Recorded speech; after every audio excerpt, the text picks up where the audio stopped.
Hello दोस्तों, कैसे आप लोग। मैं इंजीनियर जयप्रकाश यादव आप लोगों का आपके अपने यूट्यूब चैनल मैथ इजी पे हार्दिक स्वागत करता हूं।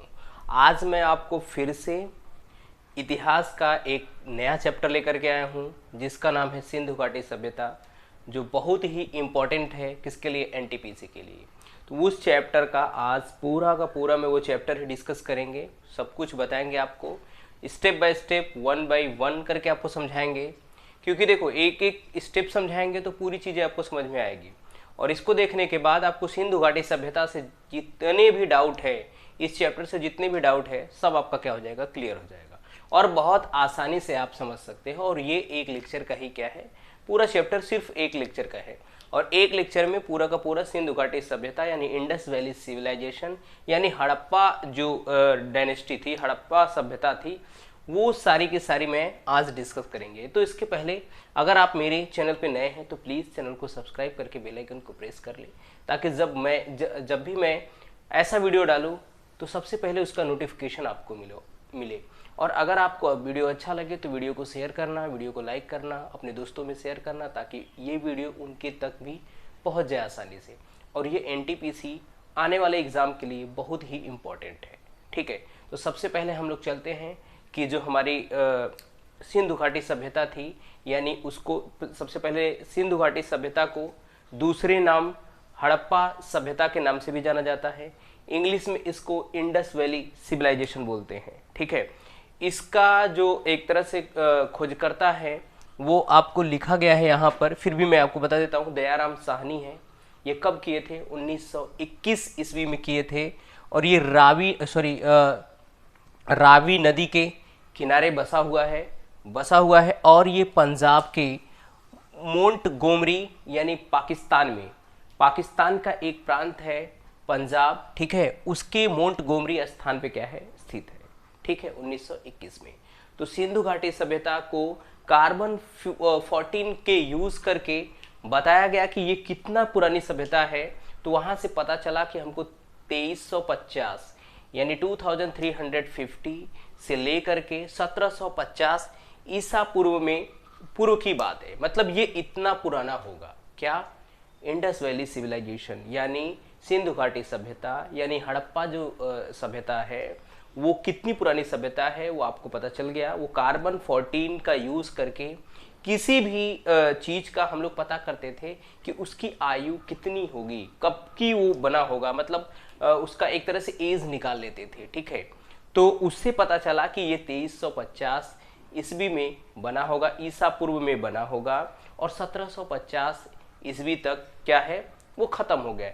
और उसका जो क्या नाम है, कुछ साक्ष्य जो है वो पाकिस्तान में मिलता है। देखो, पाकिस्तान में मिलता है, इंडिया में मिलता है। ठीक है, इंडिया पाकिस्तान यही दोनों में ये सारी पूरी जितनी सिंधु घाटी सभ्यता है, आपको दो ही देश के बारे में ज़्यादा डिस्कस होगा, एक भारत और एक पाकिस्तान। ठीक है, पाकिस्तान के बहुत सारे प्रांत में, बलूचिस्तान में भी सिंधु घाटी सभ्यता के बहुत सारे प्रूफ आपको मिल जाएंगे।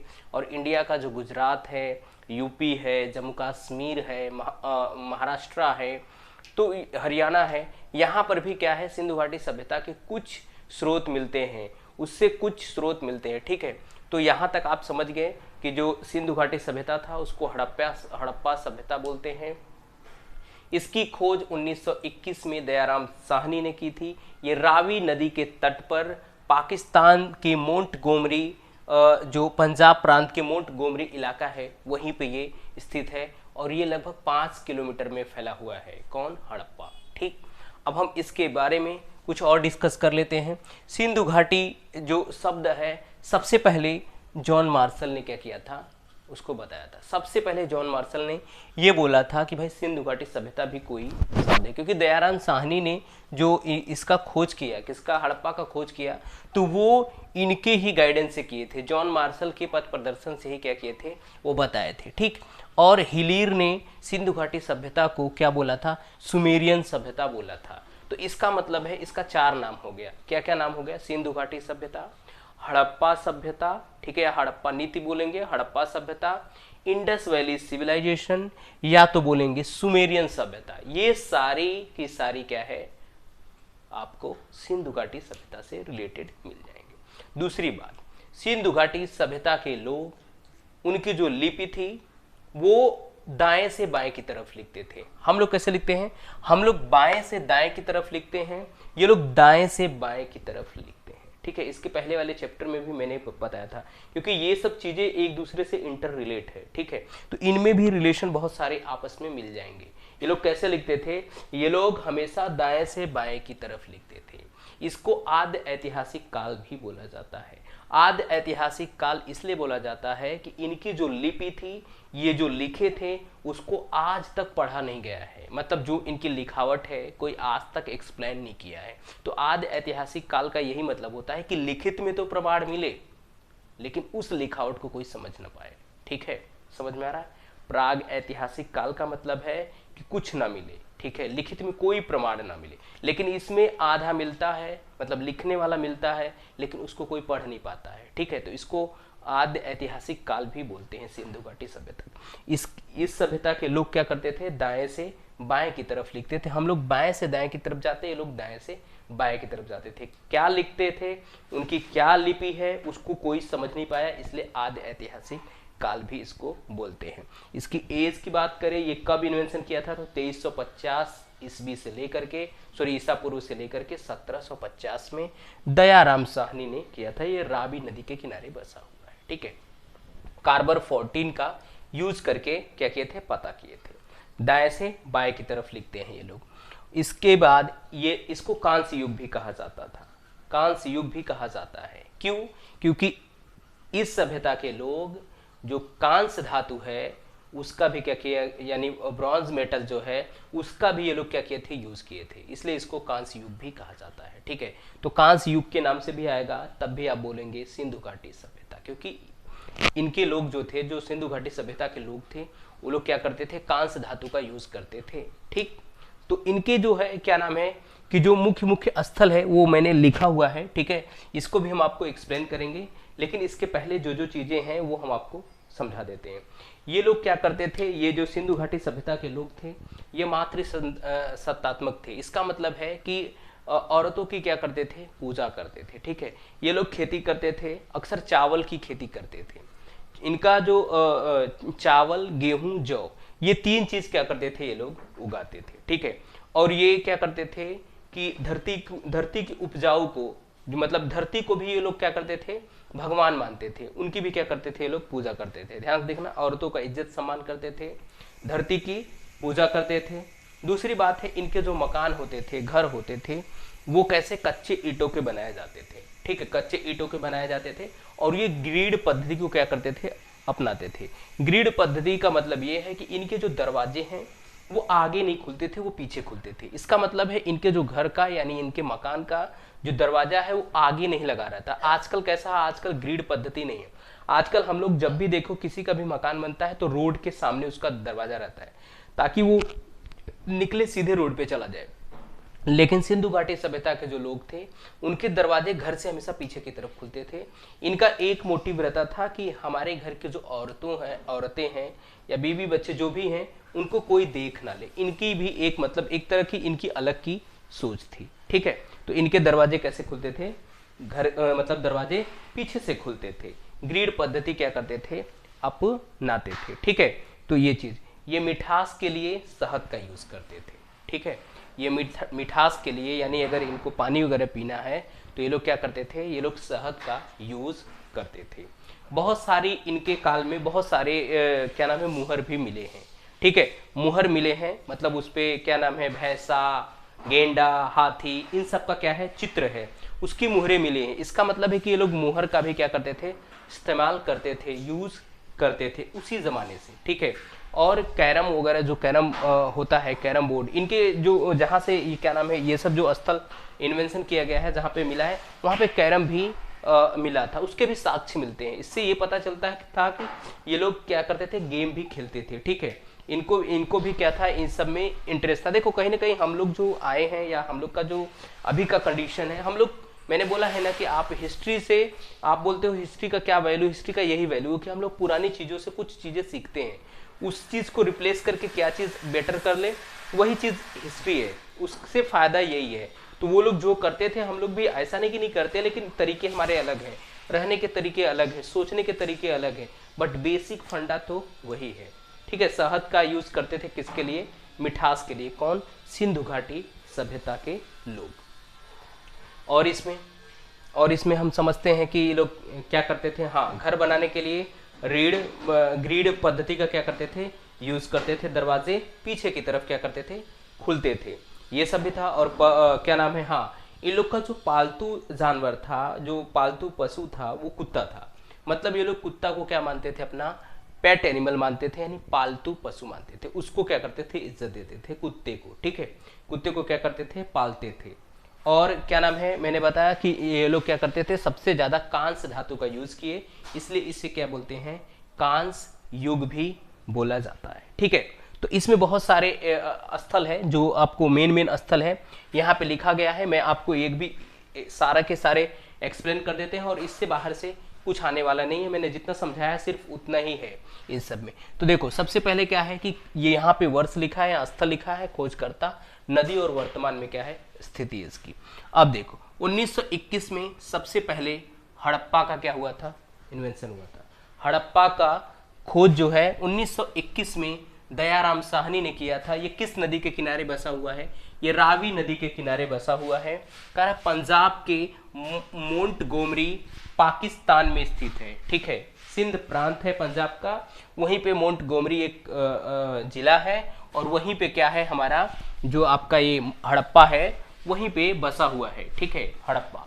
मोहनजोदाड़ो 1922 में, याद रखें ना, मोहनजोदाड़ो 1922 में राखाल दास बनर्जी ने सिंधु नदी के किनारे लरकाना, पाकिस्तान, लरकाना उस जिले का नाम है, ये पाकिस्तान में पड़ता है। सिंध प्रांत के लरकाना जिले में, ये पाकिस्तान में सिंधु नदी के किनारे क्या हुआ है, बसा हुआ है। इसकी खोज में की गई है 1922 में। और मोहनजोदारो जो है वो लगभग 5 किलोमीटर में क्या हुआ है, फैला हुआ है। ठीक है, और एक चीज याद रख लेना, जो मोहनजोदारो का नाम है उसका जो अर्थ है, उसका जो मतलब है, ठीक है, वो होता है मृतकों का टीला। आपसे जब भी कोई पूछे कि मोहनजोदारो का क्या मतलब है, मृतकों का टीला, या बोल सकते हैं आप क्या, शवों का टीला, शव का ढेर। ठीक है, लाशों की ढेर, लाशों का टीला, शवों का टीला, मृतकों का टीला, लाशों का टीला, ये सब आए तो वो रिलेट किससे करता है, मोहनजोदाड़ो से करता है। ठीक है, मोहनजोदाड़ो से करता है। ये लोग क्या करते थे, जब इनके घर में कोई मर जाता था तो इसको क्या करते थे कि एक तरह से मटके में बंद करके उसको दफना देते थे। उसको मटके में ऐसा बनाते होंगे ये लोग, वो कंडीशन ये लोग अप्लाई करते थे। ठीक है, इनकी ये अलग की ही सोच थी ये लोग। हाँ, एक चीज और है कि ये लोग क्या करते थे, ये हवन कुंड करते थे, क्योंकि बहुत सारे हवन कुंड मिला है। ठीक है, पूजा पाठ भी करते थे। मैंने आपको बताया कि ये लोग स्त्रियों का पूजा करते थे, क्योंकि बहुत सारी मूर्तियां भी मिली है। इससे ये पता चलता था कि ये लोग मातृ संतात्मक थे। इसका मतलब है कि औरतों की इज्जत करते थे, पूजा करते थे, और जो खेती है, खेत है, उसकी भी पूजा करते थे। उसको उनसे ये पता चलता था कि भाई ये इनकी फर्टिलाइजर जो है, यानी जो फर्टिलिटी है, यानी उपजाऊ है, वो बढ़ जाएगी मेरी खेत की, मेरे ये नहीं पूजा करने से। तो खेत की भी क्या करते थे ये लोग, पूजा करते थे। ठीक है, तो मोहनजोदाड़ो का अर्थ जो है, मृतकों का टीला, शव का टीला, लाशों का टीला। ठीक है, तो ये 1922 में राखाल दास बनर्जी ने इसका खोज किया था। और ये क्या है, सिंधु नदी के किनारे बसा हुआ है। लरकाना, सिंध का लरकाना एक जिला है जो पाकिस्तान में पड़ता है, वहीं पे ये है, लगभग 5 किलोमीटर में क्या है, फैला हुआ है। दूसरा हमारे पास है 1931 में चन्हुदड़ो। ठीक है, इसकी खोजकर्ता किसने, इसको खोजा किसने था, गोपाल मजूमदार ने किया था। ये भी सिंधु नदी के किनारे बसा हुआ है, सिंध प्रांत, पाकिस्तान। ठीक है, पाकिस्तान में मैंने आपको बताया दो ही, इंडिया और पाकिस्तान, यही दो देश की बात होगी। और इंडिया में ज्यादातर गुजरात, एक आलमगीरपुर है मेरठ, जो कि यूपी में पड़ता है, वहां पर भी कुछ है, कुछ हरियाणा में इसके मिले हुए हैं जो स्रोत है। यानी कि जो इनके जो एक तरह से जो यूज किया हुआ है एरिया है या घाटी जो है, वो मिला हुआ है। इतनी साल पुरानी घाटियां कहाँ आपको मिलेंगी। ठीक है, तो यहाँ मिली हुई हैं। और अहमदनगर महाराष्ट्र, वहां पर भी है। फिर से मादा, जो क्या नाम है कि आपके जम्मू कश्मीर में पड़ता है, वहां पर भी है। तो मतलब साउथ में भी हो गया, नॉर्थ में भी हो गया, फिर से आपके ईस्ट में भी हो गया, वेस्ट में, चारों तरफ भी क्या है कि इनके कुछ न कुछ स्रोत मिले हुए हैं, कुछ न कुछ नगर मिले हुए हैं। तो हमने आपको बताया चन्हूदड़ो, गोपाल मजूमदार, सिंधु नदी, सिंध प्रांत कहाँ, पाकिस्तान में। ये कब खोज किया गया था? 1931 में। ये है कालीबंगा, ठीक है, कालीबंगा बहुत इंपॉर्टेंट है, 1953, ठीक है, 52-53 की बात है। करा बीबी लाल एंड बी के थापर, ठीक है, ये दोनों क्या है, मिल करके ही कालीबंगा का क्या किया था, खोज किया था। हाँ, कालीबंगा का मतलब है काले रंग की चूड़ियाँ, ठीक है। इसका अर्थ जो होता है, कभी अगर आपसे पूछा गया कालीबंगा का क्या अर्थ है, तो आप बोलेंगे काले रंग की चूड़ियाँ, ठीक है। ये घग्गर नदी के किनारे क्या हुआ है, बसा हुआ है। घग्गर नदी इंडिया में है, भारत में पड़ता है, हनुमानगढ़ राजस्थान में, ठीक है। राजस्थान का एक जिला है हनुमानगढ़, वहीं पे ये क्या है, पाया गया है। वो भी घग्गर नदी के क्या है, किनारे बसा हुआ है। और ये कह रहा है बीबी लाल और बी के थापर इसके क्या है, खोज करता है। किसके? कालीबंगा के। कब किया गया है? 1953 में, ठीक है। कालीबंगा याद रख लेना, कालीबंगा का जो अर्थ है वो क्या है, काले रंग की चूड़ियां हैं, ठीक है। ये चीज आपसे मोहनजोदाड़ो का अर्थ पूछ सकता है, मृतकों का टीला, सौ का टीला, लाशों का टीला, ठीक है, वो आपसे पूछ सकता है, वो कहाँ बसा हुआ है, वो सब भी आप देख सकते हैं। फिर से 1953 और 54 की बात है, 53 और 54 की बात है। कराकोट दीजी, इसको फजल अहमद ने क्या किया था, खोज किया था। ये भी सिंधु नदी के किनारे, जहां जहां सिंधु आएगा याद रख लेना, सब पाकिस्तान में है, ठीक। खैरपुर पाकिस्तान, ठीक है। सिंधु नदी याद रख लेना। आप सबसे पहले अगर याद करने का तरीका, हड़प्पा, रावी, ठीक है। फिर से जो पाकिस्तान का है वो आप देख लो, लगभग आपको यही मिल जाएगा, सब सिंधु नदी के किनारे। कह रहा खैरपुर पाकिस्तान में, ठीक है। अब आगे कह रहा है क्या है, 1954 रंगपुर, ठीक है। रंगपुर जैसा इसका नाम है, ठीक है, स्थल, वैसे ही इनके खोजकर्ता के भी नाम है, क्या है, रंगनाथ राव, ठीक है। ये मादर नदी के किनारे बसा हुआ है।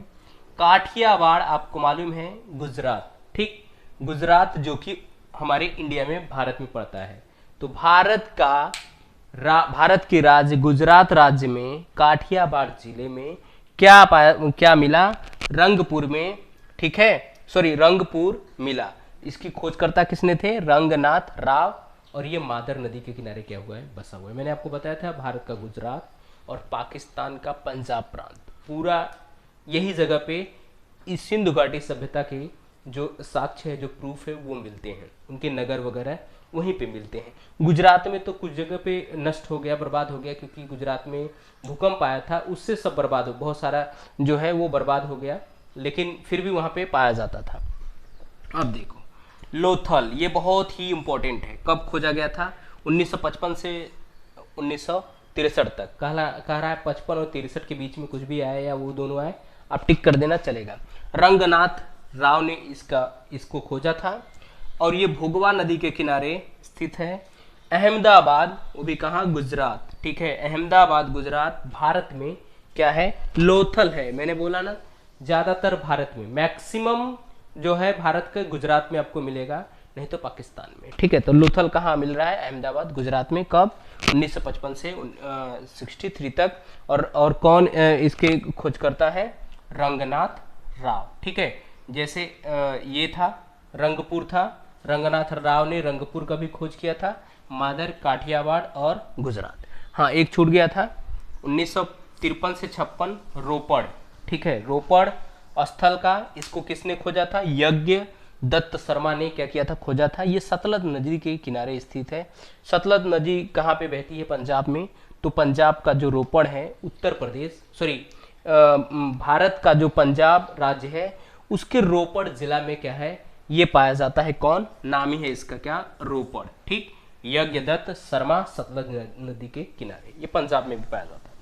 कह रहा है फिर आलमगीरपुर, ये भी इंपॉर्टेंट है, 1958 में यज्ञदत्त शर्मा, याद रख लेना, ये दोनों के यज्ञदत्त शर्मा है, ये दोनों के रंगनाथ राव है। यज्ञदत्त शर्मा कह रहा हिंडन नदी के किनारे है, ये यूपी में पड़ता है, मेरठ में, ये उत्तर प्रदेश के मेरठ, भारत में क्या है, हिंडन नदी के किनारे आलमगीरपुर पड़ता है। इसको खोजा किसने था, यज्ञदत्त शर्मा ने खोजा था, ठीक। 1974 में बनावली, देखो ये सब इंपॉर्टेंट नहीं है, फिर भी पढ़ लो। बनावली रविंदर सिंह बिष्ट, रंगोई नदी के किनारे, हिसार हरियाणा, याद रख लेना।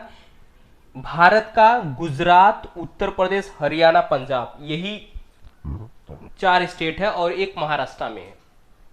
ठीक है, अब कह रहा है कि लास्ट जो है Dholavira, very very most important है। देखो धौलावीरा इंपॉर्टेंट है, लोथल, आलमगीरपुर, कालीबग्गा, चहुदड़ो, मोहनजोदाड़ो, हड़प्पा, बस इतना ही क्या है इंपॉर्टेंट है, बस इतने ही पढ़ना है। लेकिन मैंने आपको बहुत सारा पढ़ा है इसमें।